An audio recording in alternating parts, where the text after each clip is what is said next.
So welcome back to our spoken program from Liakat. So today we are going to have some spoken rules again. So today we are going to start with spoken rule 11. Let's see what it goes on. So here you can say that hardly, খুবই কম, কদাচিৎ বা প্রায়ই না। মানে হচ্ছে বাংলা বাক্যে যদি আপনি খুবই কম, কদাচিৎ বা প্রায়ই না এই ধরনের নেগেটিভ অর্থ প্রকাশ করেন, তখন আমরা হার্ডলি ব্যবহার করব। হার্ডলি কথাটার মানে হচ্ছে খুবই ক্ষীণ, মানে রেয়ার একদম। যে আমি খুবই কম চা খাই, that means it's very rare. যখন ভেরি রেয়ার, এই ভেরি রেয়ার এর কথার পরিবর্তে ইউ ক্যান রাইট হার্ডলি। হার্ডলিও মিনস যে একদমই খান না এরকম টাইপের।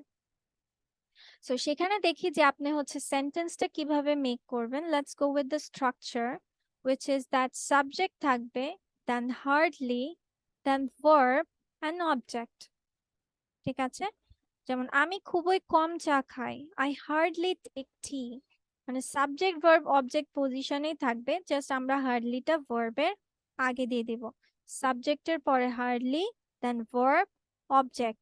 আমি খুবই কম চা খাই, আই হার্ডলি টেক টি। তুমি আমাকে খুবই কম ভালোবাসো, you hardly love me.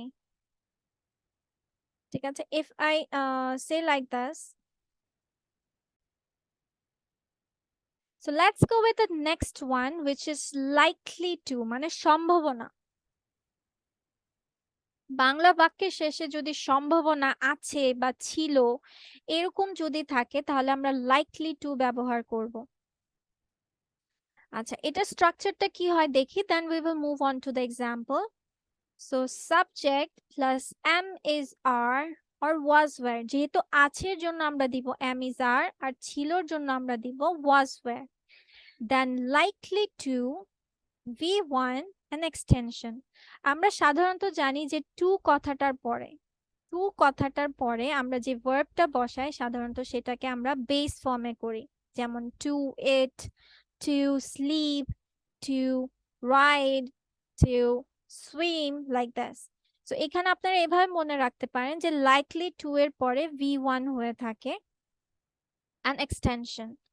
So হাফিজের এ প্লাস পাওয়ার সম্ভাবনা আছে, that means it's talking about present. So Hafiz is likely to get A plus. Subject am is are মানে v verb, then likely to verb and object। তার মানে কি হচ্ছে, subject, v verb, likely to, main verb and object। আজ বৃষ্টি হওয়ার সম্ভাবনা আছে, it's likely to rain today। আর যদি হতো যে আজ হচ্ছে হাফিজের এ প্লাস পাওয়ার সম্ভাবনা ছিল, তাহলে হবে হাফিজ was likely to get a plus। So let's go to the third in rule, which is talking about বরং। যে আমি বরং না খেয়ে থাকবো তবু ভিক্ষা করব না, এই বরং কথাটার জন্য would rather বসাবো। সো এখানে দেখি স্ট্রাকচারটা কি হবে, subject plus would rather, verb, then verb plus extension। যে আমি বাড়িতে থাকার চেয়ে বরং বাইরে বের হব, এটা একটু সহজে মনে রাখি। would rather, আচ্ছা এখন যদি আপনি বলেন যে would rather, এগুলোর পরে আমি ভার্বের কি ফরমেশন দিব, মানে ভার্বকে আমি প্রেজেন্টে বসাবো, পাস্টে বসাবো নাকি ফিউচারে বসাবো। তো সবসময় মনে রাখবেন would rather, would better, এই সকল had better, had rather, এই সকল শব্দগুলোর পরে যদি আপনি ভার্ব বসান তাহলে হবে আপনার ভার্বের বেস ফর্ম হবে, মানে রুট ওয়ার্ডটা হবে v1। কোন কোন শব্দ বলেছি, would better, would rather, had better, had rather। এই সকল শব্দের পরে যখন আপনি ভার্বটা দিবেন, ভার্ব সবসময় বেস ফর্মে হবে। So I would rather starve than beg। আমি বাড়িতে থাকার চেয়ে বরং বাইরে বের হব। I would rather go out than stay home. মানে আপনার এখানে দেখেন, এখানে একবার সেন্টেন্সটা মেক করছেন, তারপর দেন এর পরে আবার ভার্ব প্লাস অবজেক্টটা দিয়ে শেষ করছেন। তার মানে subject would rather, verb, then verb and extension means object or something going on. তাহলে আমরা কি জানি আবার? Subject would rather, verb, then verb, object or extension. ঠিক আছে, এখানে হাফ অফ ইট, লাস্টে হাফ অফ ইট। যেমন আমরা বলি না যে subject verb object, so subject verb আগের পোর্শনে, দেন এর পরের পোর্শনে হবে ভার্ব প্লাস অবজেক্ট। ঠিক আছে, এভাবে মনে রাখতে পারেন।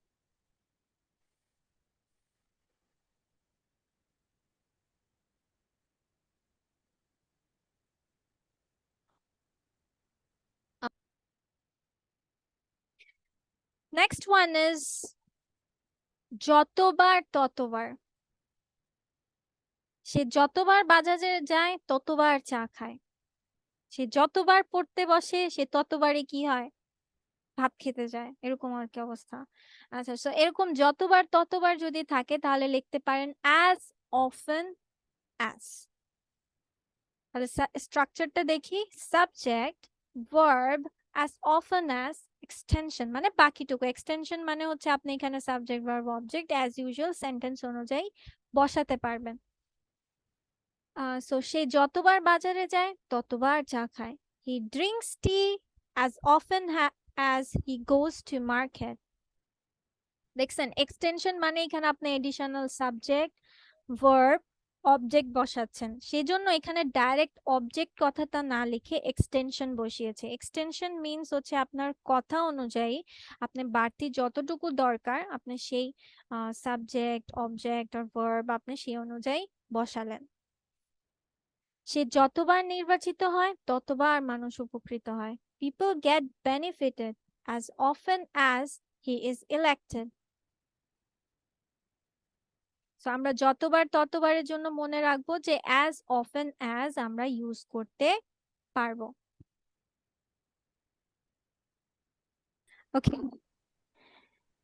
So let's move on to the next one, which is it's high time. It's high time মানে ইহাই উপযুক্ত সময়, যে এটাই পারফেক্ট টাইম, তখন আমরা ইউজ করব যে it's high time. So it's high টাইমের পরে ইটস হাই টাইম টুটা লেখে দেন ভার্ব প্লাস এক্সটেনশন। এটাই প্রস্তুতি গ্রহণের উপযুক্ত সময়। It's high time to take preparation. যেমন ইংরেজি শেখার এটাই উপযুক্ত সময়। It's high time to learn English. যখনই বলবে এটাই উপযুক্ত সময় তখনই আপনারা লিখবেন ইটস হাই টাইম। দেন হচ্ছে এতই যে, এতই যে কথাটা যদি থাকে সো দ্যাট, এতই যে মিন্স সো দ্যাট সে এতই দুর্বল যে সে হাঁটতে পারে না। সে এতই বলতে পারেন শক্ত সামর্থ্য, সে যে একটানেই সব কাজ করে ফেলতে পারে বা সে সব কাজ একাই করে ফেলতে পারে, লাইক দিস মানে এতই যে। তখন আপনারা স্ট্রাকচার এভাবে করতে পারেন যে সো দ্যাট দিয়ে। আবার এরকমও আছে যে আমরা লিখি যে সো ডট ডট দ্যাট, মানে সো এর পরে আমরা অ্যাডজেক্টিভ দিয়ে then we come up with like this, so weak that, so fast that, so fat that, এভাবে মাঝখানে একটা অ্যাডজেক্টিভ। আবার এরকমও হয় যে সো দ্যাট মানে ডাইরেক্ট দিয়ে ফেললাম। এরকম দিবেন যখন যে হচ্ছে subject plus am is are so plus adjective that plus subject plus V1 and extension. So আমরা কি বলছি? Subject am is are so adjective that subject V1 extension. মানে হচ্ছে আপনার সো দ্যাট এর পরে আবার একটা নিউ সেন্টেন্স মেক করতে হবে। এখন অনেকে স্ট্রাকচার হয়তো বা মনে না থাকতে পারে, let's go with an example. আমি ইংরেজিতে এতই দুর্বল যে পরীক্ষা পাশ করতে পারি না। I am so weak in English. এটা গেল আপনার একটা sentence. I am so weak in English that I cannot pass in the exam. আমি পরীক্ষায় পাশ করতে পারি না। এই যে করতে পারা না পারা, এটার ইংলিশটা সবসময় মনে রাখবেন। কোনো কিছু করতে পারাকে আমরা ইংলিশে ব্যবহার করে থাকি ক্যান। ক্যান। করতে পারি না, কান্ট। করতে পারি, ক্যান। সে সাঁতার কাটতে পারে, হি ক্যান সুইম। সে ঘুমোতে পারে, he can slip, like this. এই জন্য এই যে করতে পারি না, সেজন্য লিখেছে I can not pass in exam. Chinese ভাষা এতই কঠিন যে আমরা পড়তেই পারি না। Chinese language is so hard that we can not read. প্রথমে সাবজেক্ট ইজ সো হার্ড, একটা নর্মাল সেন্টেন্স গঠন করলেন সো এর পরে অ্যাডজেক্টিভ দিয়ে, দ্যাট এর পরে আবার আপনি কি করলেন, সেন্টেন্সটা মেক করে দিলেন। কিন্তু এখানে আরেকটা পয়েন্ট আপনারা মনে রাখতে পারেন যে যেহেতু করতে পারি না কথাটা আছে, পারি না, এটা একটা ইজি কথা বলে দিয়েছি যে ক্যান থাকবে। আবার এটাও মনে রাখতে পারেন যে হচ্ছে আপনার যখনই আপনি বলবেন যে সে এতই দুর্বল, যে সে এতই আহ কঠিন, যে সে এতই মোটা, যে তার মানে এরপরে আপনার কিছু করতে পারে পারে না এরকম রিলেটেডই কথা থাকবে। Then let's go with spoken rule 17, which is talking about তো দূরের কথা। তো দূরের কথা এখন কেমন দেখা যাক। কাউকে তাচ্ছিল্য করে বা অন্য যে বাক্যে তো দূরের কথা থাকলে লেট এলোন ব্যবহার করা হয়। যেমন সে লেখা তো দূরের কথা, ইংরেজিতে কথাও বলতে পারে না। কি, সে লেখা তো দূরের কথা, ইংরেজিতে কথাও বলতে পারে না। যেমন আমরা মাঝে মাঝে বলে থাকতে পারি যে সে সে তো কখই পারে না, সে লিখবে কিভাবে, বা এরকম বলে না যে সে তো কথাই বলতে পারে না, বা সে কথা বলা তো দূরের থাক, মানে কখ লেখা তো দূরের থাক, সরি, সে বাক্য লেখা তো দূরের থাক, সে তো কখই লিখতে পারে না। মানে একটা ছোট কাজ, একটা বড় কাজ। কি বললাম, আমার কথা বলার সময় আমরা কি বলছি, কথা বলার সময় আমরা কি করছি, বড় কাজটা আগে বলছি, তারপর আমরা ছোট কাজটা বলছি। যে সে বাক্য লেখার তো দূরের থাক, সে তো বলতে পারে না বা লিখতে পারে না। তার মানে আগে আমি কি বলছি, কঠিন কাজটা বলে নিচ্ছি, মানে বড় কাজটা, তারপর আমি যাচ্ছি সহজ কাজ, মানে মানে ইজি গোয়িং একটা কাজ যাচ্ছি। কিন্তু ইংলিশে লেখার সময় আপনাকে হচ্ছে ইজি টাস্কটা আগে লিখতে হবে, তারপর হার্ড টাস্কটা লিখতে হবে, মানে বাংলার অপোজিটটা। যেমন he can't speak English let alone write. এখানে লেখা কিন্তু আগে আসছে, ইংলিশে লেখাটা পরে চলে গেছে, কথা বলা পরে আসছে, এখানে আগে চলে আসছে। মানে ইজি টাস্কটা আপনার আগে, হার্ড টাস্কটা। আবার বলতে পারেন বড় কাজটা আগে, ছোট কাজটা আগে, তারপর বড় কাজটা হয়ে থাকে। তো এভাবে আপনাদের একটু মনে রাখতে হবে। কিন্তু তো দূরের কথাটা থাকলে আমরা বলবো লেট অ্যালোন দিয়ে। কি দিয়ে, লেট অ্যালোন দিয়ে। কাউকে তাচ্ছিল্য করে বলছেন, বেসিক্যালি তো এরকমই হয় যে তাচ্ছিল্য করেই বলা হয়, সে এটা পারে না, সে ওইটা করবে কিভাবে, এরকম টাইপের। তো আমি কি বলেছি এখানে, আপনার স্ট্রাকচারটা তাহলে আমরা এভাবে সাজাবো যে subject plus verb, easy task, let alone, hard task. He can't speak English let alone write. তুমি বাঘ তো দূরের কথা, একটা বিড়ালও মারতে পারো না। বাঘ কিন্তু বড় কাজ, বিড়ালটা ছোট। কিন্তু এবার লিখতে যাই, you will not be able to kill a cat let alone tiger. এখানে ক্যাটটা আগে আসছে, টাইগারটা পরে গেছে। তার মানে আগে ইজি টাস্ক, তারপর হার্ড টাস্ক।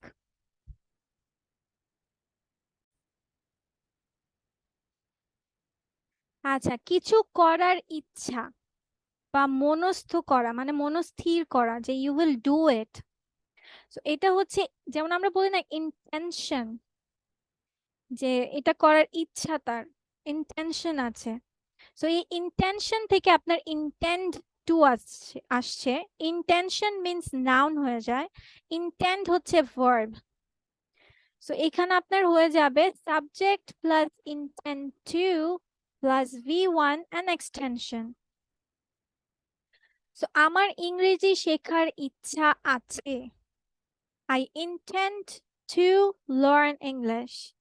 আমার সাইকেল শেখার ইচ্ছা আছে, I intend to learn bicycle or learn how to ride bicycle. It's up to you that how you want to write it. যেমন রাকিবের নামাজ পড়ার ইচ্ছা আছে, Rakib intends to say prayer.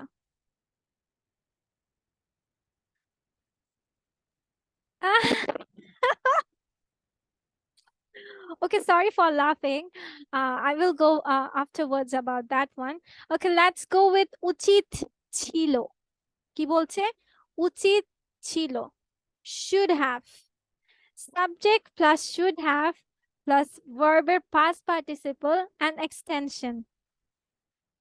So আমার কম্পিউটার শেখা উচিত ছিল, I should have learned computer.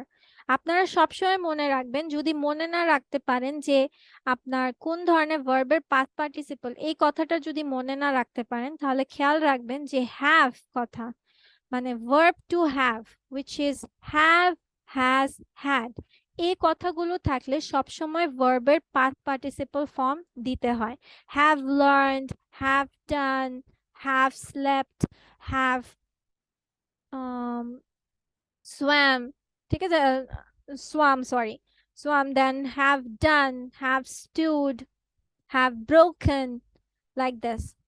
So আমার উচিত ছিল, উচিত ছিল কথাটার জন্য আপনাকে ইউজ করতে হবে should have. Now let's go with the last one for the today, but not the least one.